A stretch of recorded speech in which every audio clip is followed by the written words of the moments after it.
জাতীয় মৎস্য সপ্তাহ 2025 18 থেকে 24 আগস্ট উদযাপন উপলক্ষে নীলফামারীতে বর্ণাঢ্য আয়োজনের মধ্য দিয়ে র্যালি, আলোচনা সভা ও সফল মৎস্য চাষীদের সম্মাননা প্রদান করা হয়েছে। 18 আগস্ট সোমবার সকাল 10টায় জেলা প্রশাসন ও মৎস্য অধিদপ্তরের আয়োজনে এই কর্মসূচি পালন করা হয়। দিনের শুরুতে শহরে একটি সড়ক র্যালি বের করা হয়। র্যালিটি বিভিন্ন সড়ক প্রদক্ষিণ শেষে জেলা প্রশাসকের সম্মেলন কক্ষে গিয়ে আলোচনা সভায় মিলিত হয়। সভায় প্রধান অতিথি হিসেবে উপস্থিত ছিলেন জেলা প্রশাসক নাইরুজ্জামান, বিশেষ অতিথি পুলিশ সুপার নীলফামারী জনাব AFM তারিক হোসেন খান। অনুষ্ঠানে সভাপতিত্ব করেন জেলা মৎস্য কর্মকর্তা আবু সাইদ। আমার অনুরোধ, এই খেলাটা বন্ধ করেন। আমরা কোটি কোটি টাকা ক্ষতিগ্রস্ত হচ্ছে sir.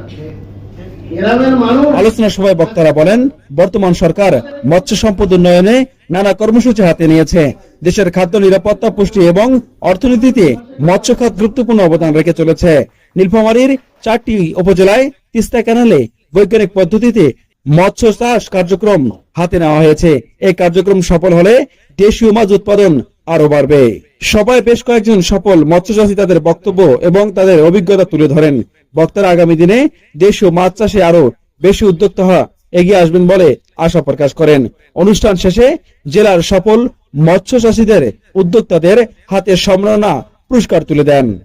Omar Faruk, Nilphamari top news, Nilphamari.